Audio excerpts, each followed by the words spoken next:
오늘 우리에게 주시는 하나님의 말씀은 스가랴 14장 16절에서 21절까지 말씀입니다.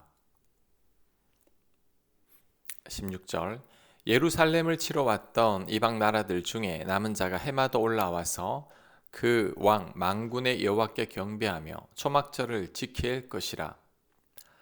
땅에 있는 족속들 중에 그 왕 만군의 여호와께 경배하러 예루살렘에 올라오지 아니하는 자들에게는 비를 내리지 아니하실 것인즉 만일 애굽 족속이 올라오지 아니할 때에는 비 내림이 있지 아니하리니 여호와께서 초막절을 지키러 올라오지 아니하는 이방 나라들의 사람을 치시는 재앙을 그에게 내리실 것이라.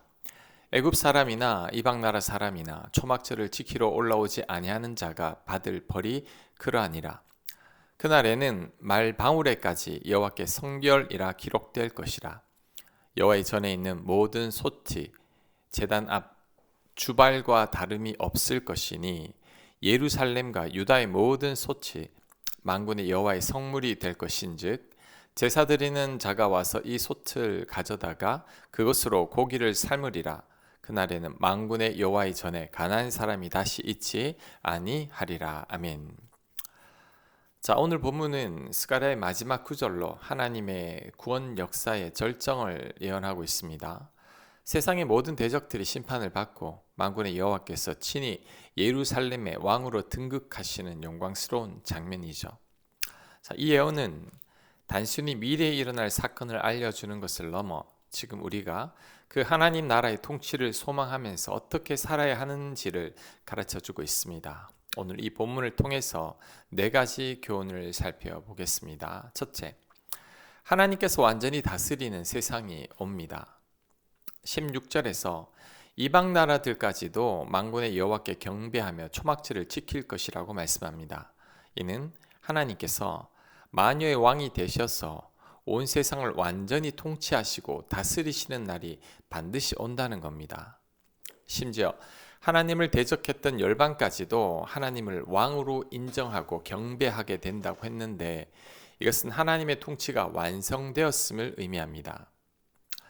그리스도인들이 하나님의 통치에 대해서 불만을 품고 있을 때가 많습니다. 바로 악인들이 형통하고 의인들이 고난을 받을 때입니다.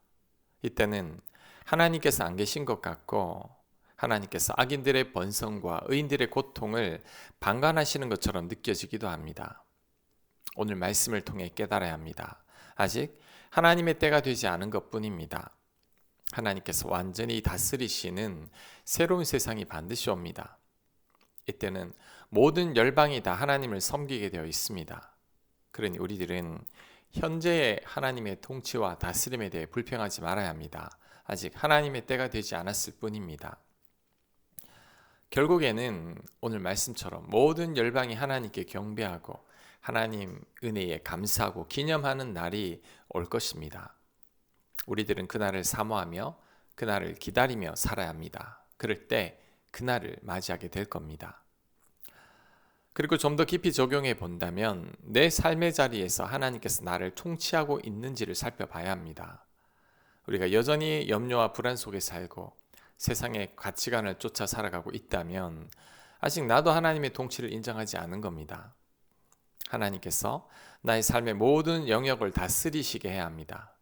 내 가정과 내 직장과 내 교회와 내 미래의 계획까지도 하나님께서 완전히 다스리시도록 우리는 하나님께 우리 자신을 내어 드려야 합니다.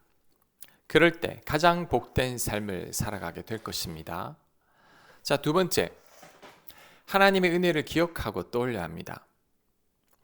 이방 나라들이 예루살렘에 올라와 지켜야 할 절기는 초막절입니다. 이 초막절은 이스라엘 백성들이 광야 40년 동안 하나님의 보호하심 아래 초막에 거주하며 지낸 것을 기념하는 절기입니다.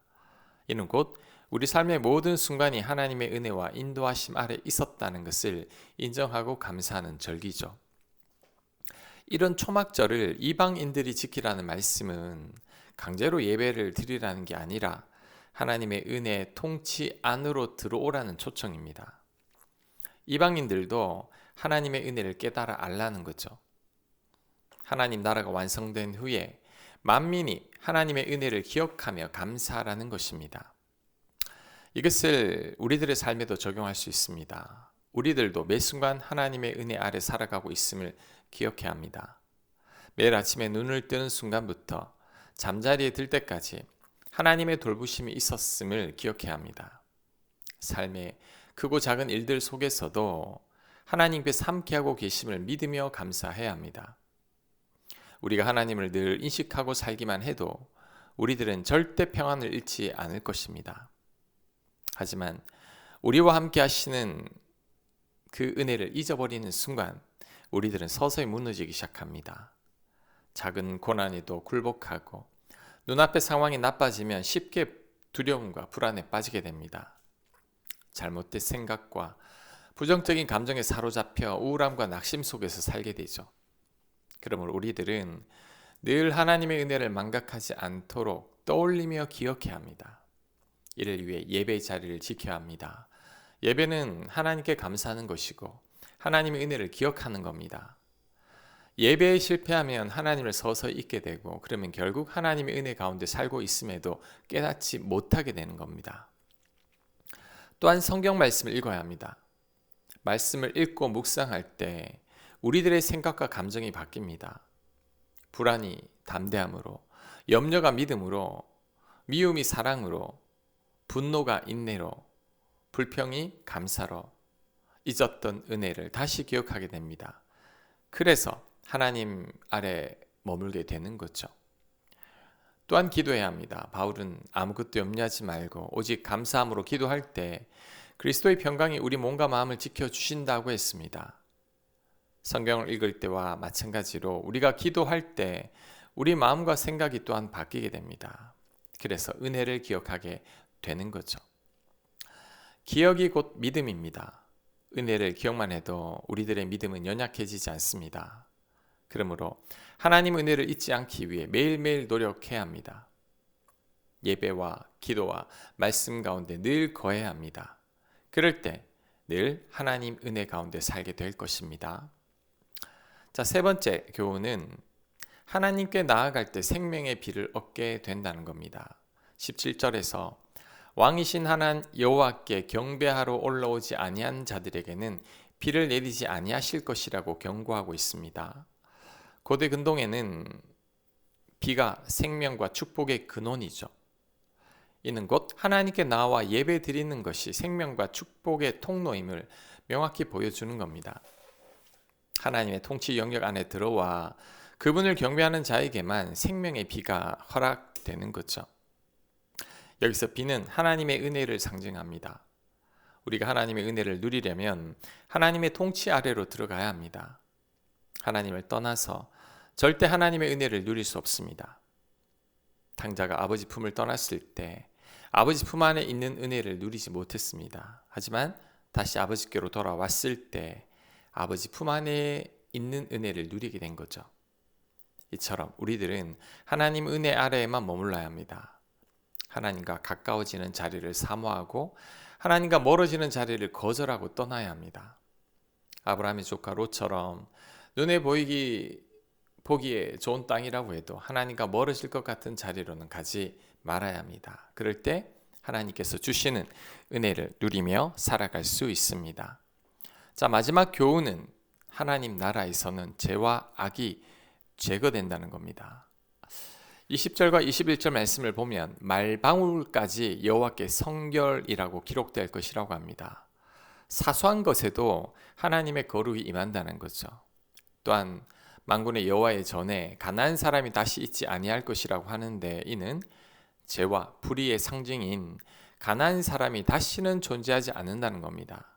즉 하나님 나라가 완성이 되면 모든 것이 거룩하고 죄와 악이 존재하지 않게 된다는 거죠.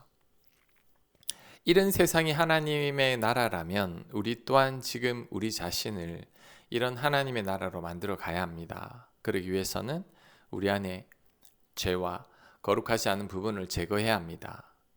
또한 우리 안에 불의와 부정과 탐욕과 미움과 불순종을 제거해야 합니다.